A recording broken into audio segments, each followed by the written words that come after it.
What is going on, TFA Fam? Welcome into another Devy Dip. Today we're going to be talking about Amon-Ra St. Brown Jr. at USC, listed at 6'1", 195.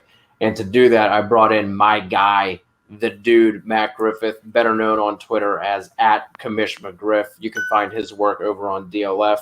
Maybe you know him as Deltron. Maybe you've seen the hashtag ADP pushups.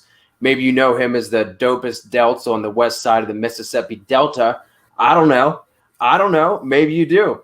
Griff, my guy, what's going on, man? Dude, Cody, what is happening? I appreciate you getting me on. We had to juggle this thing around a little bit due to Wi-Fi issues, but hey, we're here, and glad to be with you, my man. Dude, I'm excited. I was also thinking, I don't know how many times this has happened, but we have two of the top 10 finishers from the Scott Fish Bowl. I think I finished 9. You were, what, like second or third runner-up, something like that? Fourth, yeah. I ended up finishing fourth overall, but I held that lead for a little bit on that last Sunday night. That was a bittersweet deal, but hey, let's do it again. So we're going to jump into it. So just to give a quick background on St. Brown, he was a 5-star prospect coming out of the 2018 recruiting class. He was the number 2 overall wide receiver, and he was the 11th ranked prospect nationally according to the 24/7 Sports Composite. He's appeared in 25 games, and he has started 17 of the 25. And like I said, going into his junior year, obviously Pittman leaving, that leaves a big hole. But Griff, we were talking about, some of the other guys in there in that receiving group. First, just give me, your basic thoughts on St. Brown, and then just give me an idea of what you're expecting for him. Like we were talking about, that group is loaded. So give me your expectations for him heading into 2020. Yeah, man. Something that he has that I think some of the other guys don't necessarily have or don't have as much as him is that kind of dog mentality, and that's come up a lot, even throughout his high school years.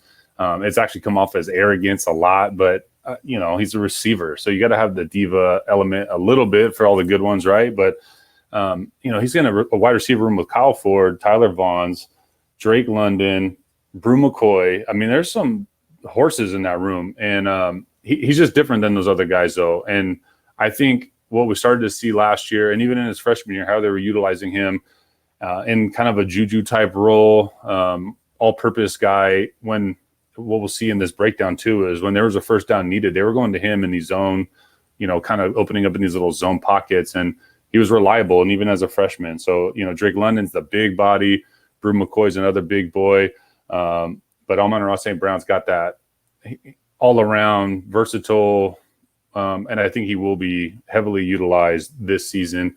We've heard a lot about Graham Harrell and that offense, and obviously Texas Tech ties and everything else. Keaton Slovis, they want to light it up. They want to air it out. So I think they all benefit, but I hope to see from Amon-Ra St. Brown that uptick, that kind of more dominant receiver in that offense. Now that Pittman's out, if he replaces that Pittman kind of dominant, like that's the go-to guy, that's a step I want to see forward this year. So a lot of receivers in that room, though. He even got, his freshman year, he got, I think, just a couple carries. But last year, I want to say he got like 9 carries even as the season, went on. So I like to think they're going to continue to utilize him. That backfield isn't what USC is, we're used to seeing over there. They have Keenan Christian, who I like, who's got wheels, and Malapai, the big old poly boy. But if they're going to utilize them in different roles and figure out ways to manufacture touches for him, that just boosts his stock even more. Everybody wants that next Debo, like just instant, get work somehow, some way. So I don't know, we'll see.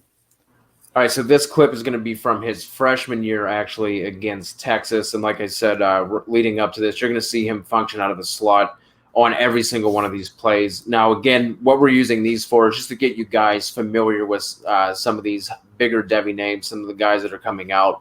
So I would not necessarily recommend going to a strict highlight clip and basing your thoughts off of a player that way. But this one does give you a good idea of who he is as a player. And like I said, this isn't meant to be a super in-depth kind of thing. So in this first play, he's right here at the bottom of the screen, but he's going to be coming into the slot.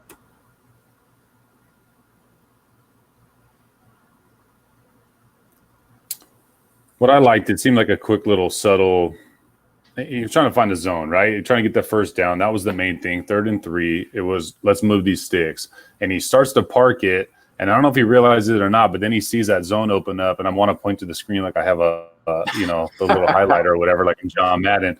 But he parks to where he's at. And then he takes that quick little hitch to the right to find that little open zone. Boom, hands catch. And then I believe it's on the linebacker. Yeah, on the linebacker. And kind of drags his dude for an extra yard to get that first down. There's nothing more you can ask for from a guy right there, especially a freshman.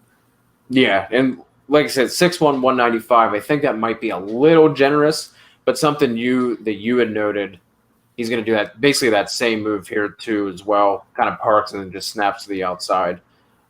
Something you talked about at the beginning was that kind of that dog in him, and he is not for being listed at 6'1", 195. He's not easy to bring down. Like, he will fight for those extra yards. He will break tackles. So that is something I definitely like seeing, and obviously his after catch ability as well. Well, it's obviously not a secret. He's got 2 brothers, one in the NFL and one was at Stanford.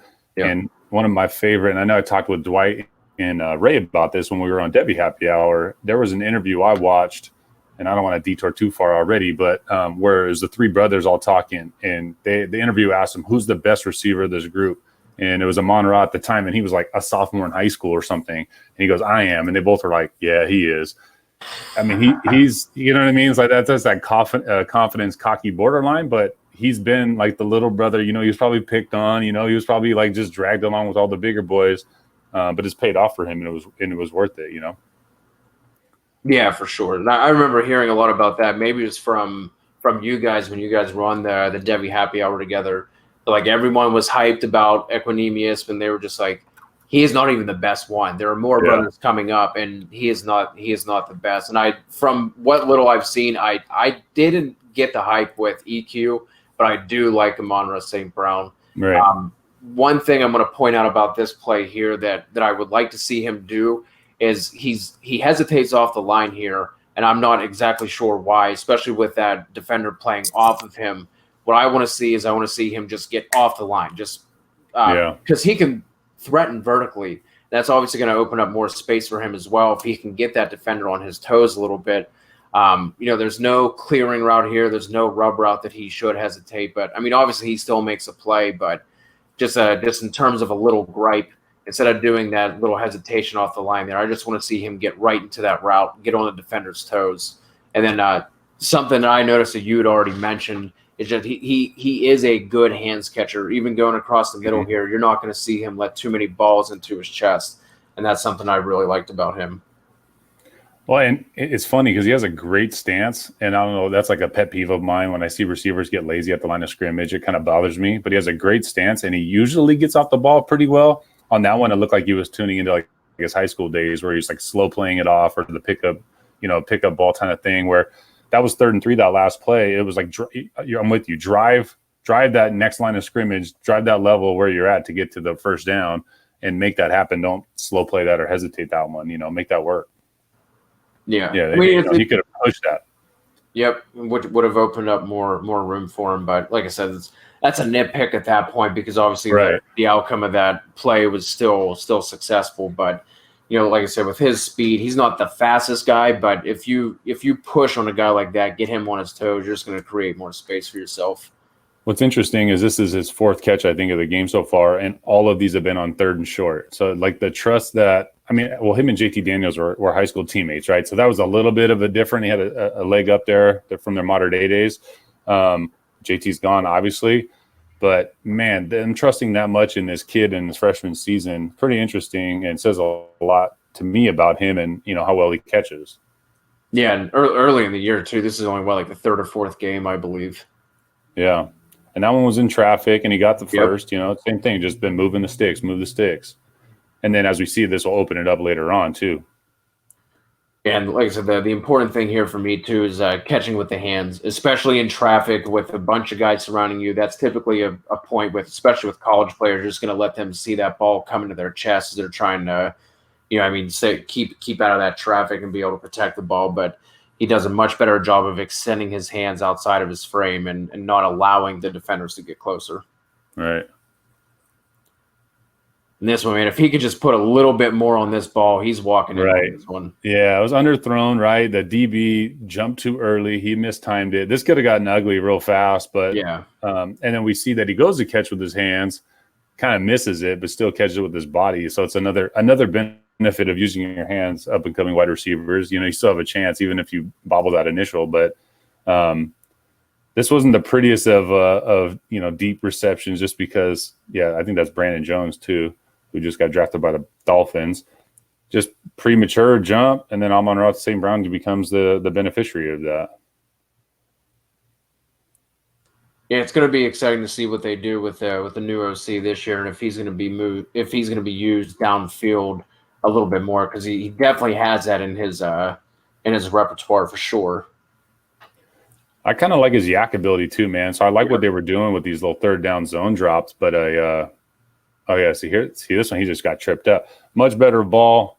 And on this one, it's hard to see earlier in the route. He does this little hesitant, and it's going to be right at the top of the screen, I think, before this. But he does this, not even a hesitation, but it's a little look back, looking like he's coming with the old famous Aaron Rodgers and Jordy Nelson, like that backside fade, early drop off or whatever. And he looks like he's trying to fake that a little bit, and he gets that guy to bite. Yep. And then he's able to turn it back upfield. And it's just like I don't know, just a wise little move that he does with his youth here, and clears us up, because I don't know if that safety commits to that or starts to look down on it, but does enough to throw him off to get himself open over the top again. And that was one of the things that I've noticed with his other routes as well, is I do want to see him use his full body whenever he's faking. Something I've noticed is he almost does just like he's trying to cross someone over in basketball. Yeah. You know what I mean? Like, you want to see the head, the shoulders, and the hips go all the way with the fake. That way you're going to get that defender to bite. With him going up against the competition he's going up against, it hasn't really seemed to hamper him too much. It's just, again, one of those nitpicky things that I've noticed in terms of his route running, where I'd like to see him sell his breaks a little bit more at the top of his routes. And then this is where you can see some of that shiftiness and that quickness. So right here, bang, Yep. just enough. And then he's starting to feel himself too. You can tell, he's like, okay, I'm going to put it on now. It's funny, as this game went on, he started to feel himself more and more. I was looking at the top of this route when he did that head fake, like we were talking about. It was just a subtle head fake, but if he would have even given it to him a little bit more, he probably could have got that guy to bite off, because if you look at that DB, he was already trying to force him outside. So he probably could have tried to sell that interior route a little bit better to get him to turn his hips, because that safety was only looking for that flat route right there. Yep. But quick enough, and still made the catch happen, and then made the guy miss. So he did his job. But I think he'll learn that over time. This is like what we say. This is his third collegiate game, I think. Yeah, super early in the year, like I said, third or fourth. Yeah, I guess third, because they were 1-1. Man, but I like the wiggle right there. Yeah, math, dude, it's tough. Yeah, it's a hard one.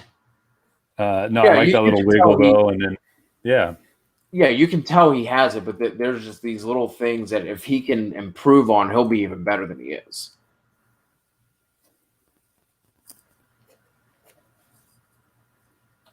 So for being listed at 195, he is not easily brought down. You got to wrap him up. If you just try and give him one of those, throw a shoulder at him, he's not going to go down.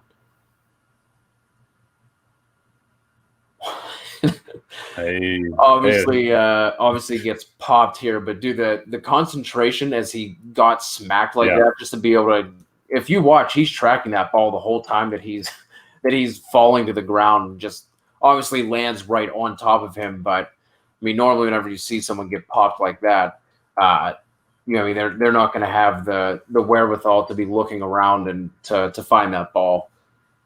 And this is another one of those where he's lined up, terrifically. The stance looks great, but he does this like hesitation off the line instead of just pushing the matter. So it's like if he would have drove this upfield a little bit harder, not that he doesn't get open, he still gets open because that DB's playing off him 5 yards. But I I don't know. It's stuff he's going to learn. Like he was able Yeah. to probably take advantage of everyone in his conference in high school with just that little subtle get off because he was a top ranked receiver in the country. But he's going to have to continue to work on that too. No big deal. No. Like I said, everything we've been bringing up so far about him has just been, nitpicky stuff. There hasn't been anything major with his game that, has us feeling, has us low on him or anything like that. So he has good contact balance. You got to love that the use of hands, on every one of those catches. There's not one catch where he lets it get into his body, which is huge for an 18-year-old, I guess, probably right there. It's a bad habit that most guys are learning, and it's hard to unlearn. But no, I love that he's using his hands. He's got good balance. He's quick and he's shifty, and he shows that more and more. Yeah, a lot to like, man. yeah, for sure. If there was one thing that you want to see him improve on, do you have like one main thing, or is it just a bunch of the smaller things like we were talking about? I think it's smaller things. It's learning the game, the nuances of playing receiver. You're not getting that type of coaching in high school like that. Although he played at one of the best high school programs in the country in modern day, just continually pumps guys out. But they're not teaching it like that, So right. I like to see him kind of work on some of the nuances, some of the his route running is actually really good, but some of the ways to break those off at the top and to really give those fakes at the top of routes and different things like that, sitting on them. And but watching them get into zone and then watching what zones to get into and then recognizing where the zone is moving, get to the next zone. That's stuff that most guys aren't learning by the time they're even leaving college. So I think he's got a leg up on a lot of different areas. It's just some of the receiver nuances that he's got to continue to work on. And he is, because he's confident and kind of arrogant and hardworking, and we've seen what his dad does and how he trains with these guys, so he's going to work for it. What did you see? Like, what's the main thing you want to take away from there, that if you gave him advice what to work on?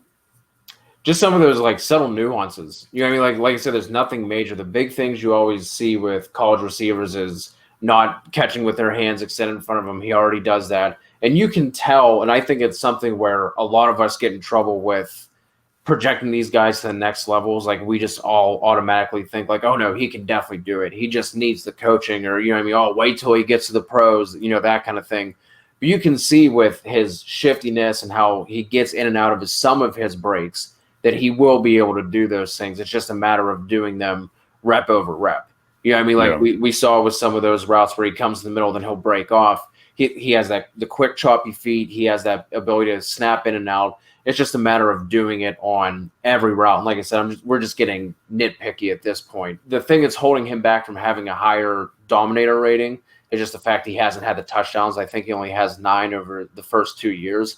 I don't know if he'll ever be a massive touchdown guy, but I'm not gonna knock a dude for that. I still think, like I said at the beginning of it, that I think he's a great fit for today's NFL in terms of being a slot receiver. And he is a guy who, right or wrong, I do think he's only going to get better. Yeah, well, last year was good for 1,000 and some change and 7 touchdowns as a sophomore on an offense that highlighted Michael Pittman. So it's he's got room to grow, and that's a good thing. You'd like to see a little bit of increase in statistics, but really it's like that overall highlight. Who's going to be the primary? Who's going to be the guy that the plays are designed for? Like, there's a lot of mouths to feed, but I'd like to see if that was even just a slight bump in that, I'm really good with that, with where he's at. And if it's a major bump, he's coming out this year. You know what I mean? So year 2 with Keaton Slovis, you got to love it. It's going to be a fun offense to watch. I appreciate you jumping on, man. I know you're over at DLF. Is there anything you're working on currently? Any pods or anything like that? Any work you got coming up? No, I've been kind of low key, man. Just super busy with real life work, the one that pays the bills. But I do have a article I'm working on right now with guys not necessarily like Amon-Ra St. Brown, but forgotten 5-star guys like the guy in front of him coming out of that class, and Justin Shorter, who's obviously a recent transfer down to Florida. But there's a lot of 5-star, really premier guys that are like kind of falling behind, and where are they now, but they're still in college, right? So like, what's next for them, and what can we anticipate as our guys to buy? So kind of one of those deals. Also, I enjoyed that slight dagger you had to throw in my heart, to bringing up Justin Shorter, who the Penn State commit, who just did not, for whatever, dude, I was so hyped on him, but we're going to end up going another 25 minutes here if I don't cut this off. So Again, you can follow Matt on Twitter at Commish McGriff. You can find his work over on DLF. And until next time, we will see you guys later.